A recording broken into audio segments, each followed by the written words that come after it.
My name is Denise Pratt. I'm from Boys Town, and this session is really looking at how two districts, both New Britain and Bridgeport Public Schools, used the Boys Town education model to help, again, meet the social emotional needs of their students, but also improve their outcomes. So I'm going to actually speak a very short amount of time, mostly because you all know who you really want to hear from are the implementers, the folks who put it in place and how they did it.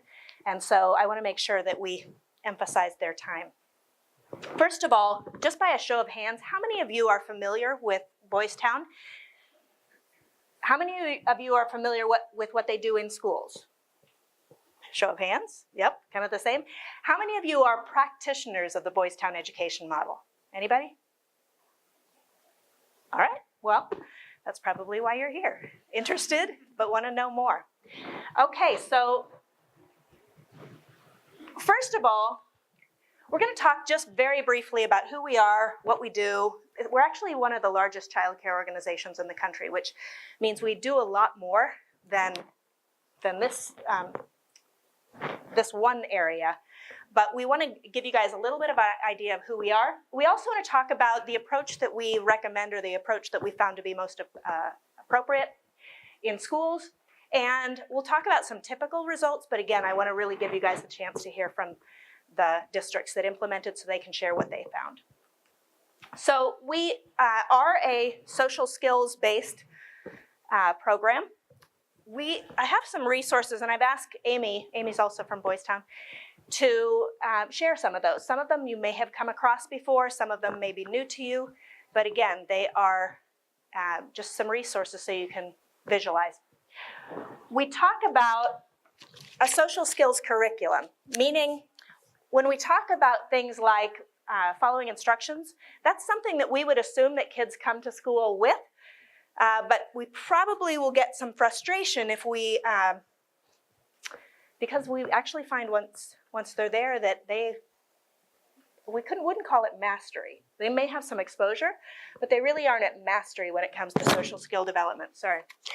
So it's taking a look at the skills that we want to teach them. It helps also, for those of you that are in the PBIS framework, to say these are our values. These are, we want kids to be respectful. But this really takes it down to, and what does that mean? So when somebody gives you feedback or gives you a no answer, what would be the expectation? And it starts to give the school a common language. It starts to give the school a common methods. And I'll actually pass that around as well if you want to just take a look. We also are focused on not just the social skills, but also behavior management, purposeful interventions, and taking a look at administrative intervention and behavioral interventions for, again, not only our universal need kids, but also those that are higher need. We take a variety of approaches. First of all, when I say that we have the curriculum, the skills curriculum, we also need the methods for teaching that. And I thought that Dr. Meyer did a really nice job this morning of talking about the fact that sometimes we say what our expectations are without really supporting the true skill development that's required. And it's not sometimes, I'll talk to teachers and they'll say things like, well, he knows what he's supposed to do. I'm like, up here? What does that mean exactly? Well, he can tell me all the steps. I'm like, so he's memorized. That's great. That's the beginning. But it's not mastery. Mastery is I can use it even under duress, even in difficult situations.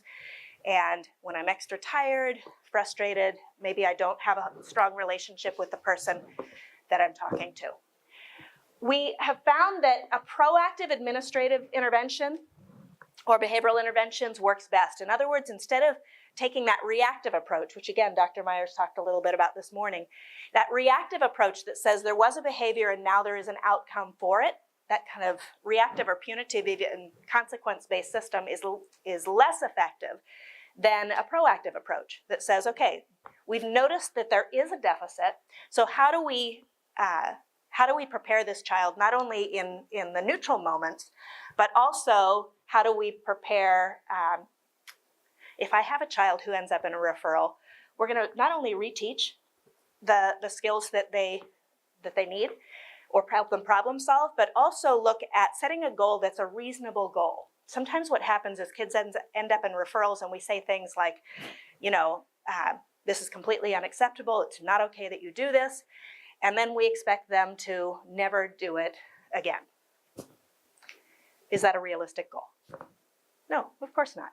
So to say, what would be a realistic goal? You've been able to make it 3 days without a referral. Do you think you could make it 3 days again? How about 4 days, if we wanted to stretch just a little bit? That's your personal best. It would be reasonable for you to shoot for that, instead of saying, never again. That's too hard, and why put effort towards it, because I probably am coming back. Okay. It's individualized, meaning every kid is different, we know that. Some of them need just basic universal supports from us, and some of them really need more intensive. We also recognize that with some kids find reinforcing, and others find less reinforcing. So we want that individualized approach. We're just more effective. That's actually where those relationships come in as well. When we have those strong relationships, we know our kids better. We can meet their needs better. And it's strength-based. In other words, again, in traditional approaches to behavior, what you'll see is that we focus on what the child does not have. These are their deficits. Well, that's fine. Let's work on those. But think about it as a human being. If someone just focuses on your mistakes, how empowered or how energized are you to make changes? Versus somebody that says, you know what I've always loved about what you do? You're like, yes, tell me more. I would love to talk about some of those strengths. And sure, there are areas that I need to work on, like all of us do. And sure, we could work on those as well. But that strength-based approach really helps kids maintain not only the relationship, but also the drive to work on difficult skills sometimes. Our emphasis is on ultimately teaching behavior, appropriate behaviors. So the emphasis is on empowering the child. The stronger the child is at managing, or the more skilled they are at managing not only their emotions, but also the incidences that happen for them, ultimately they don't need as much adult support. And that's what we're really going for, is I want to work myself out of a job behaviorally. By the way, I'm not concerned that I'm going to work myself out of a job. There's always a new batch that comes through. However, ultimately, I'm not following this kid. And that's where, again, Dr. Myers referred to that as this morning as well, that ultimately we're a stop on the road. We are going to support them, but they are growing and they are moving past us, and we need that empowerment. We want them to be able to internalize and generalize those skills. We've taught them, but can you use them not just here at school, but out as well? These are life skills as much as social skills. And finally, when we do all of those first 5, we really end up with the climate and the relationships that make us more effective. So how do we like to apply this model? Well, it starts with usually just a data assessment. Why would we need something different than what we're doing right now? Sometimes we help with that. Sometimes districts have already done it. They've looked at their data and they say, we just see that there's a need for a common language, a common approach. Great. Once we've identified the need, then we're going to start with a training plan. What targets are we trying to meet, and who needs training? So the well-managed schools is the universal. So all kids benefit from that well-managed schools model. Specialized classroom management, which Kenneth is going to talk a little bit about, is again the tier 3, the kids who really need very intensive supports. Administrative intervention. Dr. Myers talked this morning about the importance of leadership, at being able to provide that administrative support for implementation. She also talked a little bit about the fact that training is not magical, and we all know this, right? You went to training. I get it up here, I do. It makes perfect sense to me. Am I good at applying it? I want to be, but I might need help to do that. So we start with training, and then we add the coaching elements. where we go into classrooms, say, I just want to take a snapshot of who you have in your classroom, what strategies you generally use, and how well those are working, so that when we talk, and it's not an evaluative process, it's a coaching process, to say, that gives us data-driven coaching. How can I help you? And we like to do that regularly. We take a look at our discipline data. A lot of times that's part of what's driving our goals. We want to have reductions in suspensions. We want to have reductions in time out of class and expulsions and things like that. So when we greater attendance, once we've identified that school-wide data, it also allows us to kind of keep an eye on how interventions are helping with that. You'll get written reports. We like to do that so that the administrators, they're not going to get individualized data of teachers. This is what is happening in this classroom. But what they will get is across a system, one of our targets is a 4-to-1 ratio, 4 positives for every correction. It's just part of that. It's certainly not a Boys Town marker. It's a universal marker. And one of the things that we look at is just currently 34% of our classrooms are hitting that. That's helpful information for the whole team to look at and say, so what do we want to focus on? We can't do everything at once, but we could focus on key areas and move the needle. Finally, step 4 is just evaluation that says, so we knew what we wanted to do. Did we do it? Again, this is a multi-tiered system, meaning that all kids get basic supports. Some kids will get secondary, oftentimes through pull-outs or push-ins, and some kids are going to have tertiary supports, which are very individualized. Common results. This one was in a inner city school, and after the first year of implementation, they saw an 80% drop in the serious misconducts. They saw attendance go up over 15%, and interestingly enough, because we're not an academic intervention, they also saw improvements in academic gains as well, which actually kind of makes sense, because when kids are in class, teachers get to do what they do. When they're not in class, you can be awesome, and they don't continue to excel. So again, more common results. We tend to see, this one is actually looking at office referrals. The red is before training, and the yellow is after training. We saw steady reductions in referrals. And time on task, this represents about a 10% reduction after training. And if you think about 180 school days, 10% is about 18 more days of instruction. Woo, we can get a lot done. I was just working with a school in California. They actually looked at their suspension numbers, and this was just an interesting, again, steady reduction. They started before training with 60 suspensions, and after the first year of implementation, that was down to 30, and this is their second year, and they have 12 with 10 days left of school. So they're on track to cut it in half each year, which is, again, which is where we're going. It's what we're trying to get done. So like I said, I wanted to just kind of give you a little bit of a frame with the idea that these folks are going to talk about what we actually do. So hi, I'm Amy Perhamus. I'm with Boys Town. For 25 years prior to going to Boys Town, I was a teacher and administrator in public education in an urban area with a lot of challenges, and I was actually the one that did the research and decided to bring in Boys Town. And I'm glad to see the data that Denise showed, because it's very similar to the data that I got to experience. And clearly I loved it so much that then I went and worked for Boys Town. So we want to talk a little bit today, and Dr. Sanders isn't able to be here, but Kelly Grant is going to do some filling in, so if there's a different name, that's why. But we want to talk a little bit about how in the New Britain School District we were able to implement the continuum of the model and the approaches that we took. So we're primarily going to talk about well-managed schools, and Bridgeport's going to talk a little bit more about specialized classroom management. But as Denise said, really well-managed schools is everything that we do to teach kids proactively what we want them to be doing, those behaviors that we can observe, right, that we want to see not just in school, but in school and beyond, at home, in the community.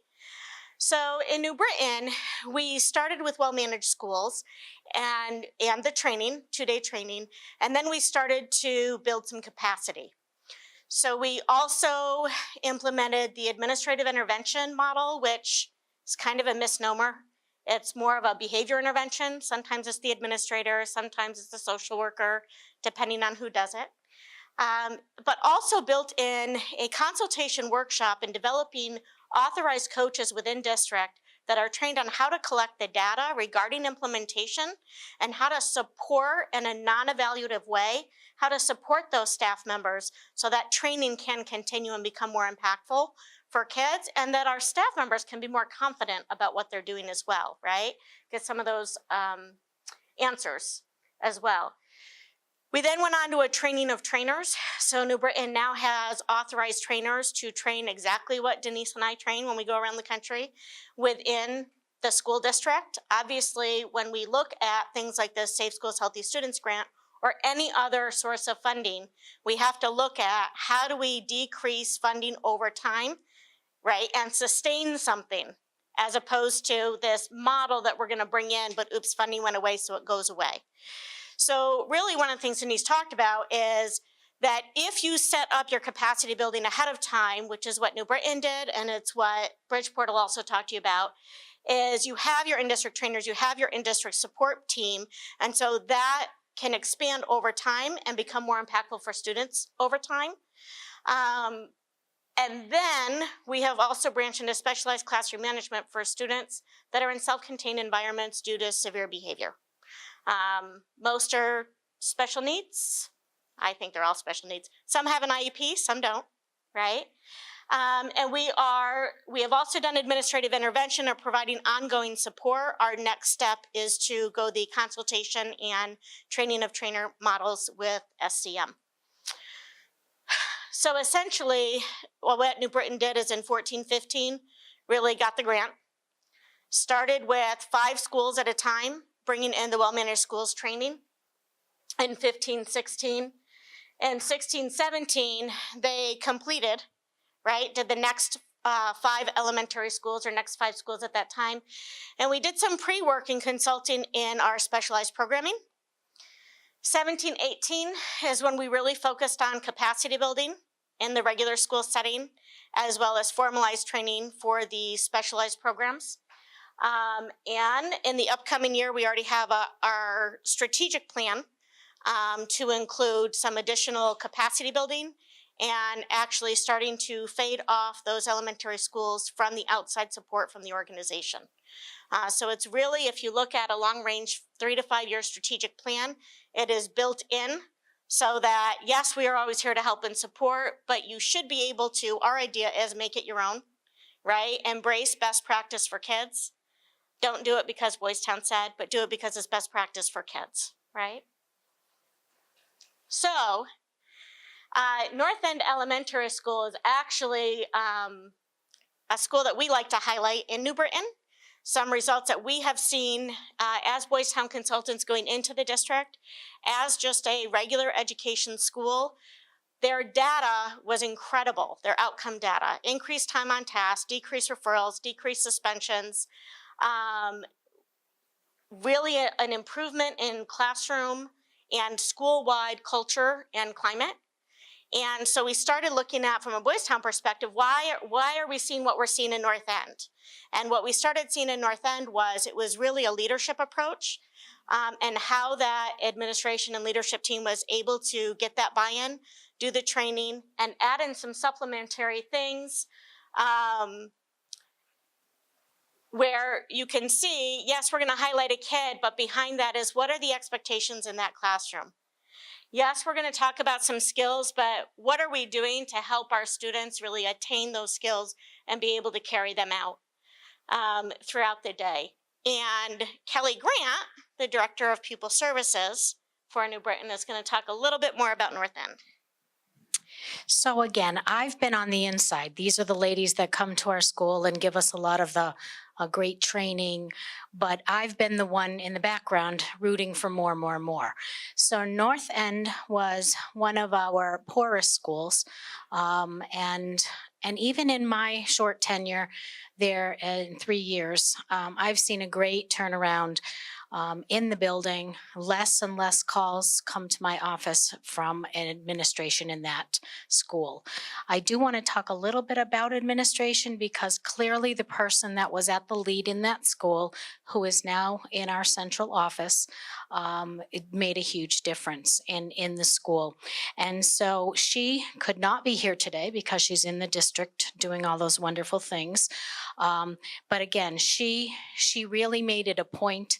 And I don't think you can make change happen if you don't hold your teachers accountable for it. So number one, the philosophy that behavior can be taught, just like a subject. So we know that behavior is telling us something when children act out. And so what do? We have to teach them the appropriate strategies for managing their behavior and what are the skills that are the expectation. So as the special ed director, I've actually taken that a bit further in the district, and now all of my special ed teachers have had training on writing behavioral goals and objectives that are skills-based. They are no longer able to write goals and objectives that say, you shall not disrupt the classroom, or students shall not get out of seat. Everything is, what is the skill? What is the well-managed skill from Boys Town that the child is missing that needs to be taught so that the child is not going to have any additional problems moving forward. So again, really the investment of administration is huge, and the evaluation. We were looking at praise to correction ratios. Administrators are going into every building and they are wanting the 4-to-1 for praise for every correction. And so again, this is something, if you don't measure it, you don't evaluate it, it's not going to happen in your classrooms. It really was a student-centered approach. So while we are looking at students, we want them to be able to work together and teach one another. So they initiated in this building community meetings. In the community meetings, groups of students would get up and demonstrate or do skits about a well-managed skill. So again, when you get to that higher level in Bloom's taxonomy, where students are teaching students, or they're now interpreting it, you have a better chance of success. She talks also about just that overall shared responsibility for behavior. It is no longer just the social worker that is responsible for corrective teaching. It's not punishing. It's not, not time out. It is take the child, let's have the conversation, let's identify the skill that we're not following at the time, and the kids are able to have those conversations. Kids were not out of the classroom like they used to be. This school was one of the early initiators as well as the conversation about how do we teach good behavior? How do we do social skills? So when I came into the district, you can imagine in a district like New Britain, the amount of students being referred for Tier 2 and Tier 3 interventions was through the roof. And I came in and I kept saying, where's Tier 1?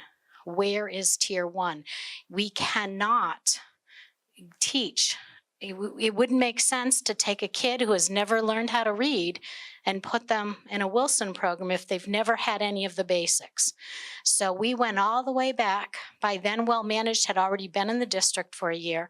And and if you had the opportunity to go to another session, we actually put the social emotional learning curriculum, we built one. But the foundations, or a huge component of that, was what North End was already doing.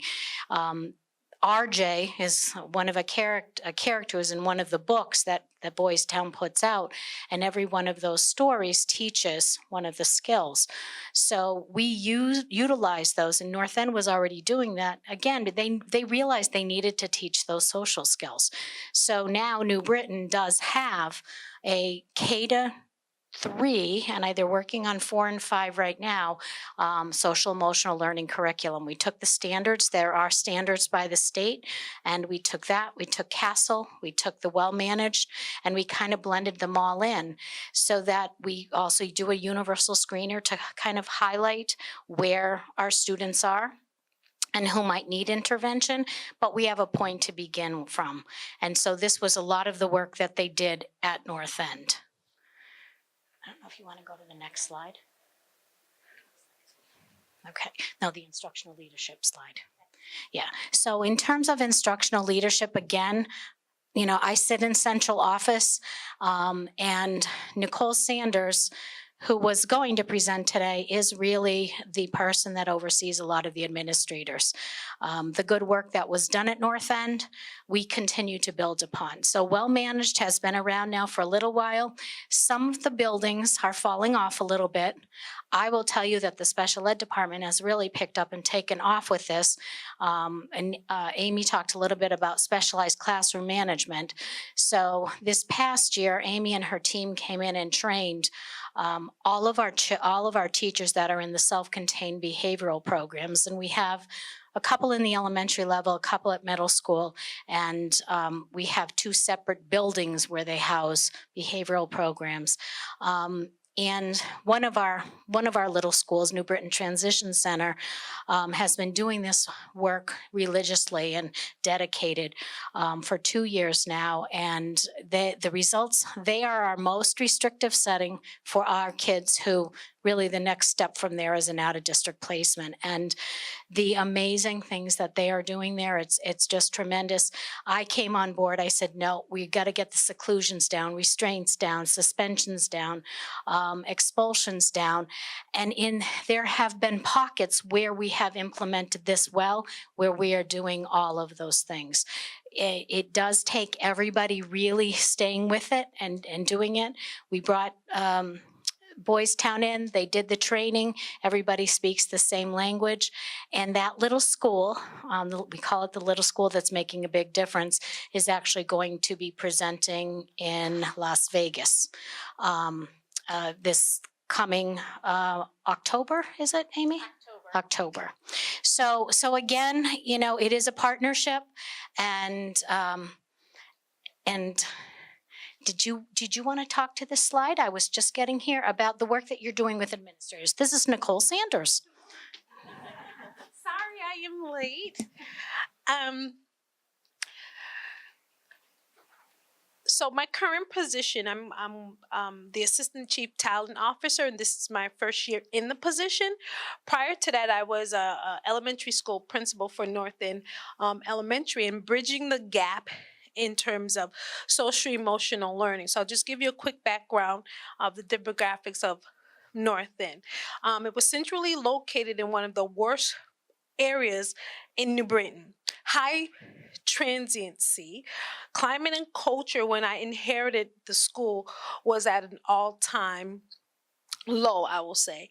I live in the community. Well, I actually live right across the street from the school. So you can only imagine my first year as a principal, all the commentary I got when I went to the grocery store. Or, I don't want my children to go to that school because it's ghetto, it's terrible. Or making introductions to parents saying, well, my child has ADHD. And my thing was, so could you please tell me your child's name? So I had to go through a lot of that my first couple of years. My first 2 years, actually.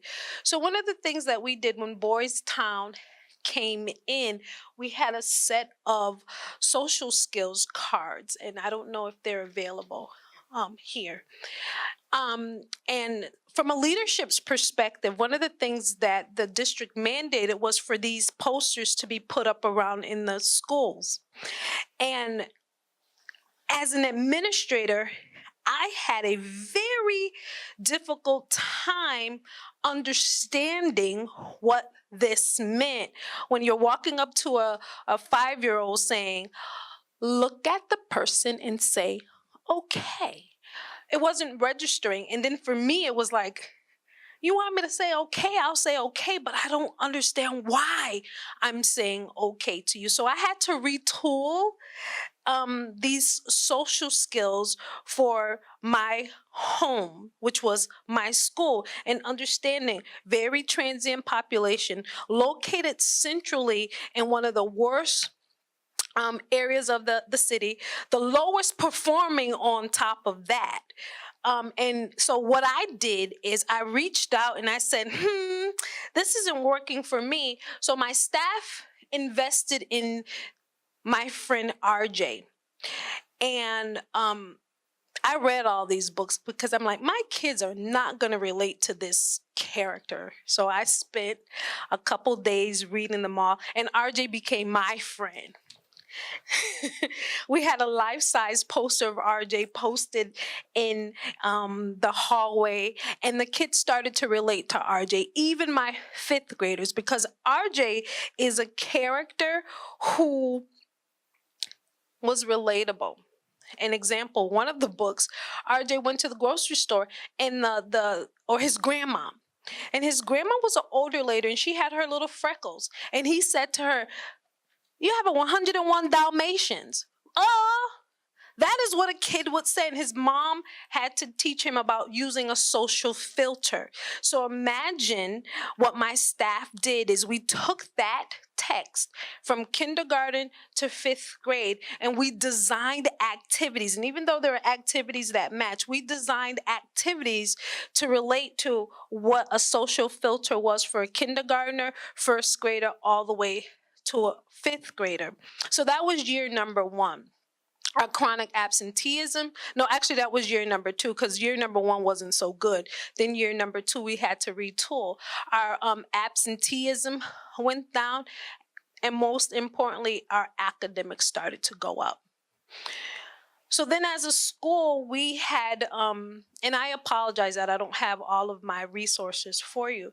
So we integrated a little bit of the PBIS. So we had our school matrix. And so our logo was SOS, take care of self, take care of others, take care of school. And so we did a matrix of what that looked like in the classroom, in small groups, in the cafeteria, walking in the hallway, on the playground. And so we intentionally taught these during our morning meeting.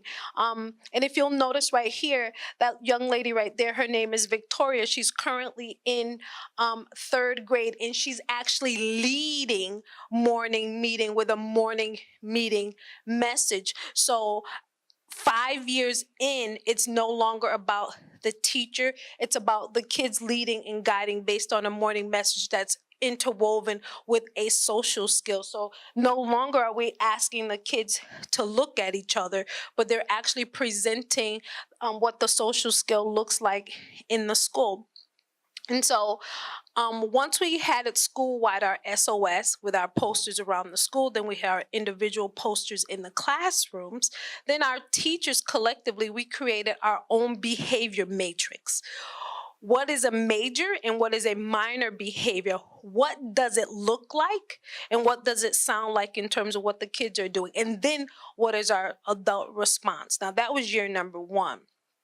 Year number 2, we got a little bit better with it. So yes, what it looks like, what it felt like, but we teased out our consequences a little bit more to bring in that restorative of kids writing an apology note.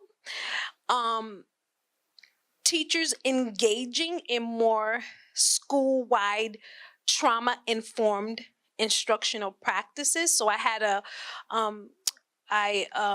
partnership with DCF, and I have 5 minutes. Okay, so Dr. Hiller came in and he did some trauma-informed instruction with my entire school. We had our social worker did a lot. She engaged staff members before school in de-escalation techniques. So it really became a part of our community at North End Elementary School. So this year, because my staff has gone, my previous staff, has gone through the RJ books, they have how to fill my bucket is their common theme for the entire school. So you'll notice they'll have their buckets and their little things to make people feel happy. So if you go to the next slide, and I guess that's me here. So it's really about instructional leadership. Building the community as an instructional leader around what is your expectation of what you want your school environment to feel like. And as the administrator, I had to model that, which is why North End was the only school in the district last year to have a double-digit gain in our reading on NWEA as well as in math. The only school has an impact on climate and culture. Our OSS and ISS went down, but there were strategies in place for our students in need of tier 1, tier 2, and tier 3 behavior and social emotional support. And as a leader, I was able, with my staff in training, to differentiate the difference between a social emotional need and a behavioral need, because what I found is that we marry the two and they're two distinct things. And consistency with the predictability of what is going to happen in your environment based on owning the Boys Town philosophy, because we don't do well managed.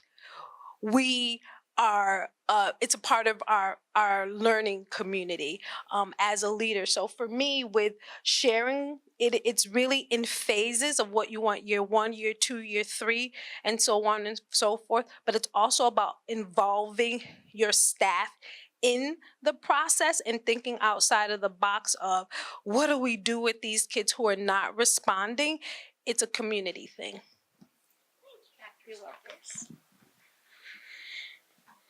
So she missed the beginning, and she still, I think, really reiterated and emphasized what we were talking about a little bit ago, and that is investing in a long-term strategic plan, not the one-and-done training that Dr. Meyer talked about as being ineffective this morning, and really over time, how do you make it your own? How does it become just about what is best practice? And that combination of training, supporting your staff through it, supporting everybody involved through it, and then in the end, there has to be accountability. And we do think that that's why North End ended up so far ahead of maybe some of the other schools, is that willingness to do all aspects of it. So Kelly Grant had mentioned a little bit ago some of the programs in New Britain, and one of our next goals, our next big goal throughout New Britain for this upcoming school year is what Dr. Sanders touched on, and that is, what do we do when kids are not responding? Unfortunately, in the end, there are still going to be kids that really need a higher level of care than a classroom of 30 and one teacher can provide. And so what we would like to do is start to enhance those tier 2, tier 3 interventions in the regular classroom to prevent the need for students to become self-contained. But here's the progress that we have made in self-contained, and then I'm going to hand it over to Bridgeport and they can talk to you more about that. A month ago, I was visiting the STEPS program, self-contained program, at one of the middle schools, and a teacher who was not on board in the beginning at all says to me, I said, so how's it going? And he said, I have 8 kids in mainstream. I said, what? I said, is that normal for you? He said, in 11 years of doing this, I've never had so many kids not just go to out classes, but be successful in out classes. They're not even being sent back to me. That is what we want for our kids. If we establish in the regular education classroom the skills that our teachers need, then when those students that have a higher level of care are able to step down in their servicing, imagine how much more successful they can be, right? So this was just in less than 1 year of implementing specialized classroom management. They've had 14 students since almost the beginning of the year. They started out with 11 out of the 14 fully self-contained. 3 of them were partially mainstreamed. Today, they have 4 students out of 14 that are fully mainstreamed, out of self-contained completely within 1 year, and they are down to 3 students out of those 14 that are still self-contained throughout the day. I would like to just speak to that for a minute, and one of the keys to success with this, I think everyone can hear me. I think one of the keys to success for this, and I've been at some of these PPTs, is that the children are in control of whether they go to mainstream or not. And that's a shift. It is not a group of adults going to a PPT and saying, oh, you're ready now, let's try this. The students have been working all along. They come to the PPT, they say, I have earned the points, I have done what I've needed to do. These are the strategies that I now have, and now this is how I'm going to apply them. And we actually had a scenario where one parent came in with her attorney, and the attorney demanded that the child go to mainstream because the child had a right to mainstream.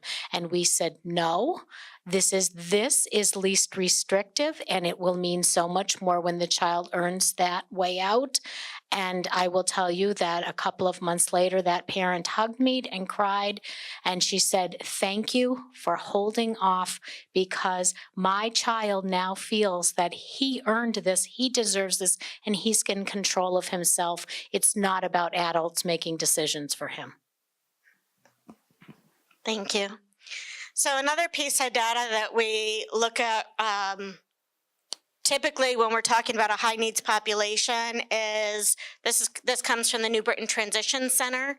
I don't know why the 15-16 data didn't show up, but in 2015-16, prior to any exposure to the Boys Town Ed model and specialized classroom management, there were a total of 144 timeouts. That means a kid was not able to stay in the learning environment. By the time we started introducing through just some consultation prior to training, we had decreased that number and then continued to decrease it in 17-18 where we're at now. But I really want to look at also the restraints and seclusions. So in 16-17, with just having a cursory introduction, we had an average of 0.65 restraints a day, and a total of 0.92 and 0.65 seclusions a day. Within a year, we have decreased restraints to 0.65 a day. So we still have a lot of trauma kids, we still have a lot of work to do, but that's less than a year since the training started. We're down by 22.8% in restraints, and we are down 46.2% in seclusions. So kids no longer needing to be in their own space to be able to de-escalate and get back to the learning environment. So Bridgeport has been doing this model for a long time, and they're going to talk to you about how they implement specialized classroom management.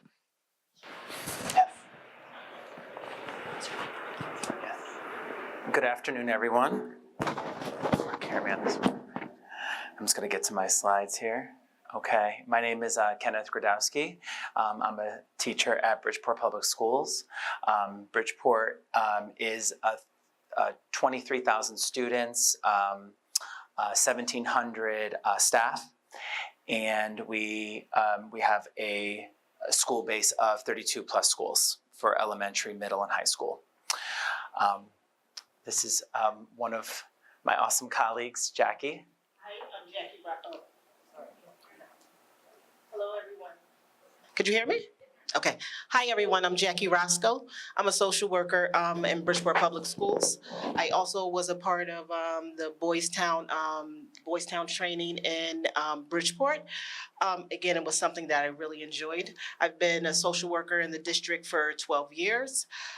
Before that, I worked in child protection, worked with families, worked in substance abuse, and works in different structures and systems.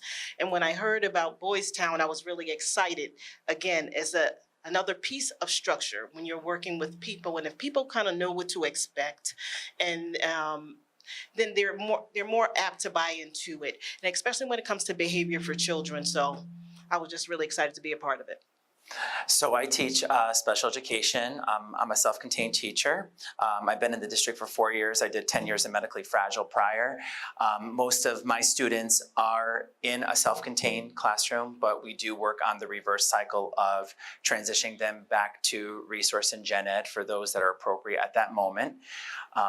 We have a I'm one of the Boys Town trainers as well. We have self-contained classrooms. They're called SOAR for the elementary. That's excessive academic rigor. And then the AIM is the high school version. And then BLC is Bridgeport Learning Center, and that's a whole school of all self-contained classrooms. That's the most restricted before they go to an out-of-district placement. So that school has kindergarten to 12th grade, all self-contained classrooms, and they're also on the Boys Town model as well.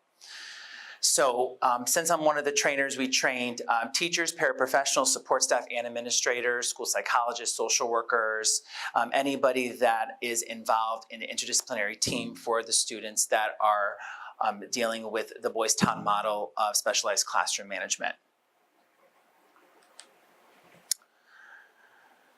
So the evidence-based approach focuses on managing the behaviors, building the relationships. There is a top 16 social skills that we work on in the classrooms.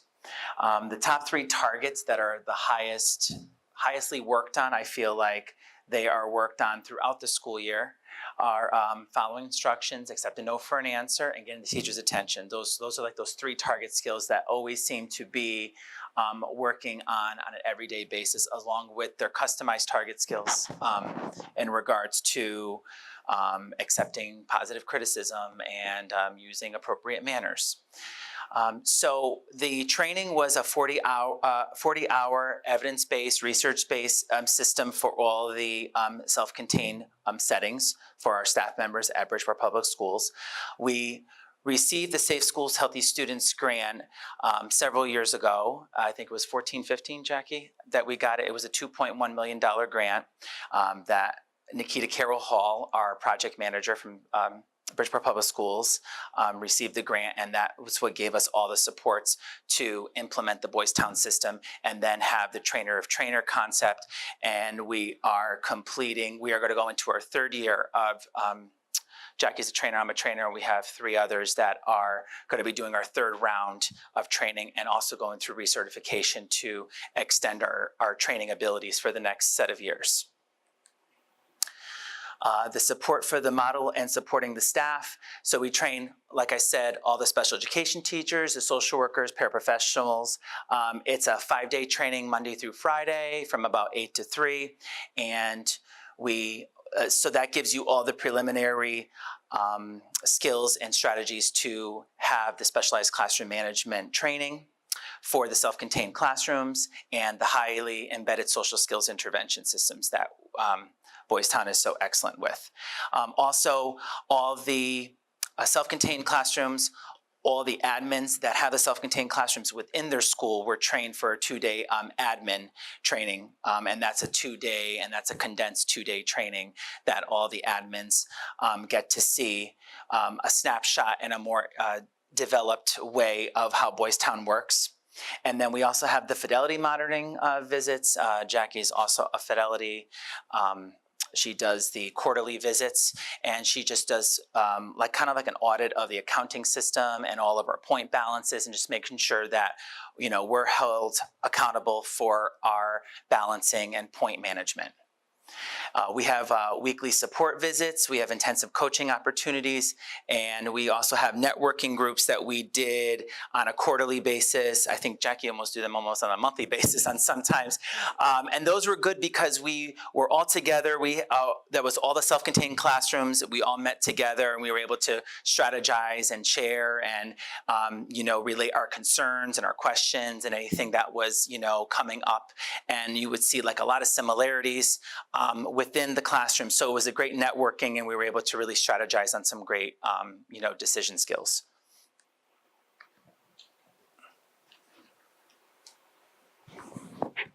Boys Town, this came about because of what was going on in Bridgeport Public Schools. What we decided in 2013, we came up with an idea to come together just to have our specialized therapeutic classrooms to set up systems inside the district. So what we did was we decided to have a special education teacher, a paraprofessional, and therapeutic support staff in there with increased social work, working together with a psychologist to have a full disciplinary team. But what we didn't have was the the social skills curriculum to address it, because this was all for therapeutic classrooms. So these were students who had heightened behaviors, students who had some emotional concerns. So we want to make sure that we're putting something in place so we have them in a different environment, but what is the social skills systems that's going to work? So we started off with the swords and aims classrooms, and when we started with that, again, as you see that our suspensions were high, teachers, each teacher has their own skills. Some teachers are really good at classroom management, some are not. So it wasn't consistent across the board. So if you go into Ms. Jackson's room, she had great classroom management, but if you go into Ms. Sarah's room, you may see something totally different. So with that, that can send a mixed message to students as well. That inconsistency just doesn't help them at all, nor does it help the other students in the classroom. And again, even with the administrative support, they're there, they're going to address the behavior, but we're still not teaching them what is the appropriate behavior to do.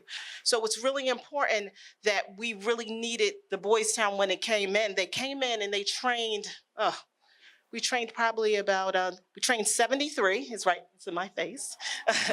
We trained 73 certified staff, and that means anyone who was going to work in those therapeutic classrooms, the TSFs, the paras, the special education teachers, and the administrators were the administrators who had those therapeutic classrooms in the building. We had 11 schools, 16 classrooms within the district. So it was a huge commitment, a huge undertaking, but it was really needed, and you really seen people come together to really do what's best for students. Again, to make sure that we can sustain this, because a grant is short time. It's only for a short period of time, so we have to maximize that. So how we maximize that was making sure that we had Boys Town fidelity monitors, so we were trained how to monitor the classrooms by fidelity. We were also trained on how to do the Boys Town 5-day training. And I have to say, the 5-day training, if you've ever have an opportunity to attend, please attend. I know no one who doesn't like that training. It's fun, it's interactive. In Bridgeport, what we do it in the summertime, the week before school starts. So that way it's fresh. Everybody's excited about new ideas, really good.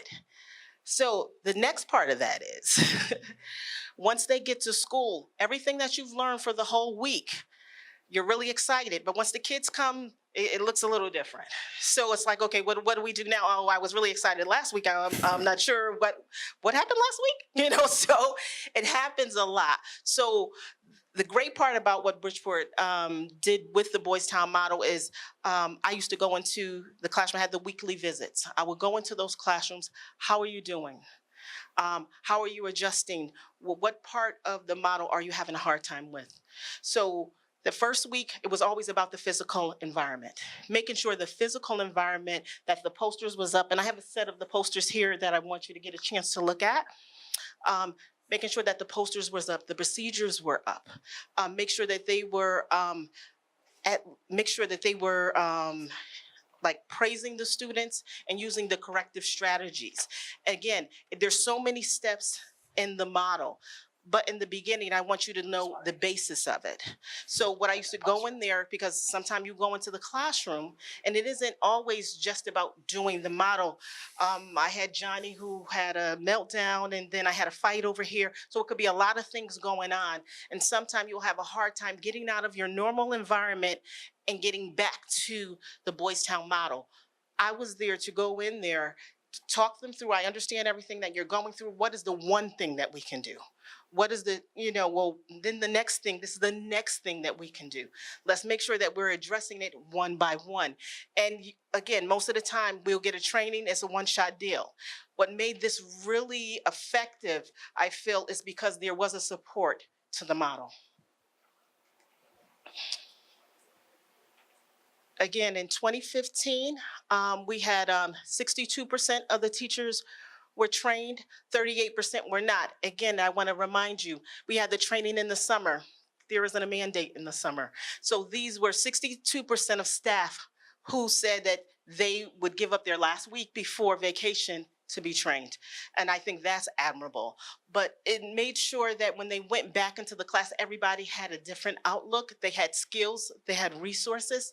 And even a part, they had the Boys Town training. We gave them extra books. Some of the books that are here, we have all these books that we gave to our therapeutic classrooms on social skills, executive functioning, social stories, any type of resources that you would need in a behavioral classroom to make sure that they have enough resources in the room. And then when the weekly visits came, I can assist you on how to use them. And in 2016, 2017, we got a little better, went from 62% of the staff that was trained, moved up to 75. Progress is progress. I take progress. So I was excited by that.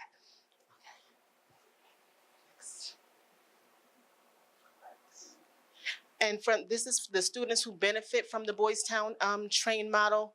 The first year from 2015 to 2016, 75% of the students benefit from staff who were trained. The challenge is consistency. That was our challenge of being consistent with our therapeutic staff. The ones who stayed was really great, but the different changes made it hard. That's what changed it from 75% to the next year, which also increased to 81%. Thank you. So with the Boys Town Impact, we were able to teach the instruction on social behavioral skills across the district. At my school, it's a small elementary school and it's around 300 students. So I was doing some PDs to address and carry over more of the social skills for all the gen ed classrooms to carry them over. So a lot of the classrooms now in the regular education classrooms have the top 16 social skills posted. So we are trying to move towards, it doesn't always have to be in the self-contained classrooms, it could be more in the general classroom management as well. The district is able to support more students from the district instead of out-of-district placement, so we also want to do the reverse and get them back in to the district. We had a decrease in out-of-school suspensions. We had a 25% decrease in chronic absenteeism.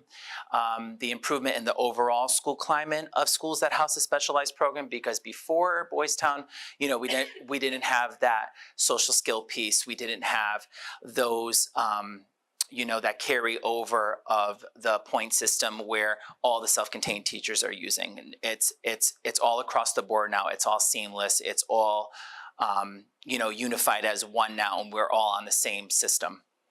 And then we also had, over the past 4 years, we had a 57% increase in trained staff for all therapeutic programs. So we're hosting our third training this August, and we have a waiting list, I believe, already. And we just had the announcement out less than a week, and we already had a waiting list.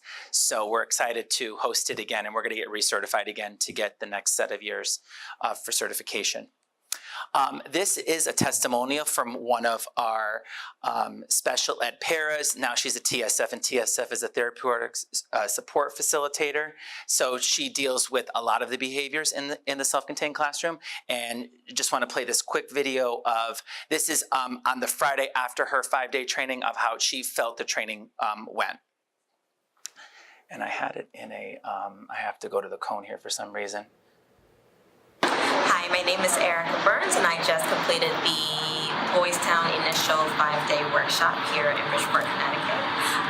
I think Boys Town is a great model to increase learning in the classrooms because it gives kids ownership of their behaviors, and you know, it really makes them responsible for what they want to learn, and those social skills are going to be a great asset for them to use not only in school but in life, and that is something that is extremely important for them to become productive citizens of society. So it's also, you know, taking those social skills and generalizing them within the community, and not just using them in, you know, in the classroom, but they become, you know, life skills for everyday life. This concludes our presentation. We left our contact information up in regards to all the presenters today with the emails and what we do at the district. So we appreciate all of your attendance and cooperation today, and we thank you for coming. If you have any quick questions, please let us know. I know we were a little short on time because we're almost at the hour. Again, if anybody has questions, yeah, go ahead. So, this Boys Town originated when? 1917, we actually just And celebrated where? 100 Where? years. In what state? Nebraska is where it started. Okay. We actually, though, have sites around the country. Had it all been originally just boys, hence the name? That's the name. Because now I see there are girls. So I understand everybody's experiences, but then it came to Connecticut and now it's, you know, because I've been through the restorative practices, certified, trained, restorative justice, I'm from New Haven. You know, this would be just another thing, I'll have stuff thrown at me if I even mention another Right. program. Where does Boys Town fall in relationship to now the ruler thing, this, is it just another thing? I would actually say that what it incorporates is Ruler takes a look at the emotional regulation, and Boys Town is the social skills, the life skills. So that's one of the reasons that we focus on an assessment. Where is the need? What do you need? Because this is part of the solution. I think that Dr. Myers did a nice job of saying there is no magic. There's no, if you say it just this way or if you implement one program, then you can solve all of society's problems. We know that's not true. But to say, where do you see your deficits? What is the area? And once you've identified that and shared that with staff to say, this is why we're bringing it in, not because we just need another thing, but to say, we've seen a deficit here and this is our plan for meeting it. And again, you said you're from New Haven Public School System, and they're kind of big like Bridgeport. It works in collaboration with people. Okay. Okay. But it works in collaboration with PBIS as well. So you're not doing something different. Exactly. So it's like you're mending them together. So that way it won't be labor intensive. So it's the physical part of it and then the structures in the classroom is all PBIS and they work together very nicely. If you came in on time or in the first wave of late, you have this. So if you have new district leadership, this is this is how we Resource. align. And if you go to the website, there's a free webinar on the alignment of PBIS and Boys Town. Keep in mind that we started out talking about regular education. That's only a 2-day training. I saw some faces when they said 5 days. That's for specialized classroom management for Oh, yeah, sorry. self-contained. Okay?